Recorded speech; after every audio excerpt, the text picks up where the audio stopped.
He didn't hide flawlessly. The system looked away.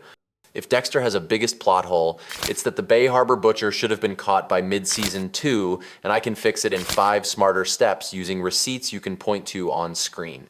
We'll start with the moment a GPS tag on the slice of life turns a hunch into a highway, and end with the one procedure that makes the Season 8 pen scene impossible. This is commentary and critique for education and entertainment. Major spoilers ahead. Before we repair anything, name the wound. The show asks us to believe a blood spatter analyst can kill for years, while his own department chases the Bay Harbor Butcher, clears an innocent man, buries a captain, and still hands him evidence to analyze. That's the whole. Drop your pick for the single worst Gap episode and one line in the comments, and I'll put it up against today's receipts. Receipt 1, Season 2. Late Doakes breaks into Dexter's apartment and finds the blood slide trophies hidden behind the air conditioner. He doesn't shout, he extracts, sends them for analysis, and keeps hunting. The existence of those slides isn't a vibe. It's physical evidence that should trigger a lockdown of Dexter's access to every case, even adjacent to the Butcher. Receipt 2, Season 2. Late Doakes plants a GPS tracker on the slice of life. The trail leads him to the Everglades cabin, where he interrupts Dexter mid-process with dismembered remains present. That's not a circumstantial whisper. That's location data plus environment 2, independent receipts that survive cross-examination. Receipt 3, Season 7, LaGuerta, reopens the Bay Harbor Butcher line, releases Hector Estrada to bait a code-based killer, and follows the thread all the way to her own death. She connects boat logs, shipping yard movements, and Dexter's proximity to cases that cleanly benefit from vigilante closure. It's messy, but it's police work that actually narrows probability. Receipt 4, Season 8 finale. Oliver Saxon dies in an interrogation room by a single pen thrust to a major artery. The camera rolls, the calm is surgical. Batista and Quinn sign the words the institution needs, obvious self-defense, but the tape doesn't behave like panic. It behaves like practiced economy. Receipt 5. Season 4 finale, Dexter returns home to find Rita murdered in the bathtub, while Harrison sits in blood on the floor.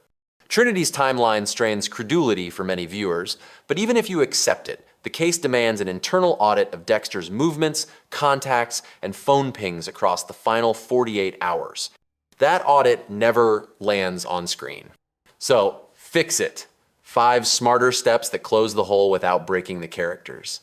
Step 1, firewall the forensics. The moment those slide trophies surface in Season 2, an external lab out of Dexter's chain should take custody, and Miami Metro should remove Dexter from any evidence stream tied to the Butcher. You don't let the man whose job is truth from blood touch the blood that could define him. A secondary reviewer signs every result. Any anomalies route to internal affairs, not to the guy with a key to the evidence fridge. Step 2, boat first casework. Season 2 gives us the method bags dumped offshore, currents doing their quiet math. That's where Doakes shines with the GPS on the slice of life. The fix is simple. Marina audit, camera pulls, fuel logs, and night entry records cross-referenced with dump site tides. In practice, you build a heat map of likely departures and overlay Dexter's boat movements. If the slice of life falls into that corridor more than chance allows, you have probable cause that isn't theology, it's physics. Step 3, duty separation on violent incidents. After Season 8's pen kill, no one in Dexter's unit should be allowed to process, narrate, or label the event. Standard operating procedure says any incident involving a death in custody triggers an external team and an internal audit of every officer in the room. That doesn't make Dexter guilty by default. It simply prevents self-defense from becoming a sticker you slap on the tape while the man with the steadiest hands writes the report. Here's your first loop. If these steps sound obvious, why didn't the show's world use them? Hold that, the answer is the counter theory will steel man in a minute. Step 4, trap smart, not solo. LaGuerta's bait with Hector Estrada in Season 7 is the right idea, done the wrong way. To fix it, you pack the shipping yard maneuver with body cams, backup units, a supervisor on the air, and a judge on call for rapid warrants if the suspect crosses a line. You don't walk into that alone, because alone gets you a body on the floor and a story nobody wants to read twice. Step 5, timeline hardening. Season 4's aftermath should auto-trigger a 72-hour wraparound on Dexter work logs, badge pings, phone geofence, dashboards from the lab, and vehicle GPS. You're not accusing the grieving husband. You're preserving the department from the appearance of using grief as a blindfold. Run the timeline, lock the gaps, and either clear him with receipts or escalate. Pattern interrupt. If those 5 steps feel like a checklist, good they are. But they're also character true. Doakes already thinks like this. LaGuerta is moving toward it by season 7. Batista is the conscience who would sign the firewall if someone asked. The fix doesn't require new people. It requires those people at their best at the same time. Counter theory time.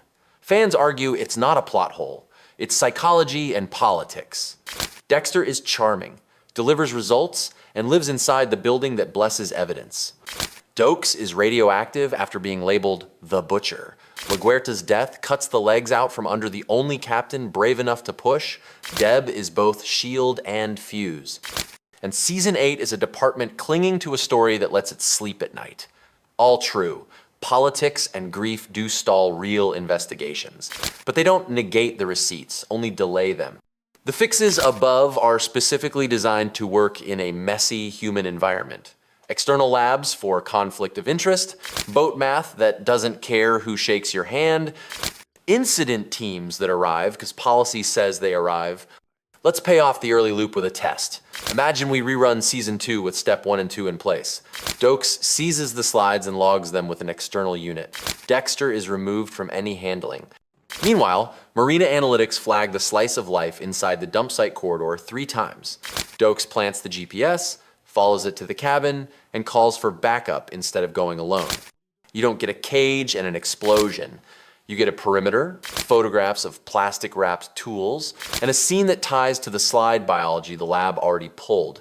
You can argue about motive forever, you don't argue about that geometry. Ethics line before we hit the final run, we're not glamorizing harm or rooting for a gotcha that destroys a story we love. We're examining craft, how consistent procedure can raise stakes without insulting our intelligence, and how character-driven choices can still collide with real-world logic. Back to season 7 with step 4. LaGuerta's trap becomes a plan, not a solo crusade. She coordinates with a small, trusted team, she wears a camera, she places eyes above the container rows. If Dexter tries to take Estrada, the pursuit is documented. If he blinks and walks, the restraint undercuts a DA narrative that paints him as a man who just loses it. Either way, the evidence moves from she said to they saw, which is the difference between a funeral and an indictment. Now lay step 3 over the season 8 tape. Self-defense may still be called, but not from inside the same room. An outside investigator freezes the scene, pulls every officer out of the chain, seizes Dexter's clothing for spatter analysis, and requests comparative footage from similar incidents. The question stops being, did the bad guy deserve it, and becomes, does the motion pattern match a spontaneous survival strike or a practiced thrust? That distinction matters. It's the kind of nuance juries understand when the camera is merciless enough.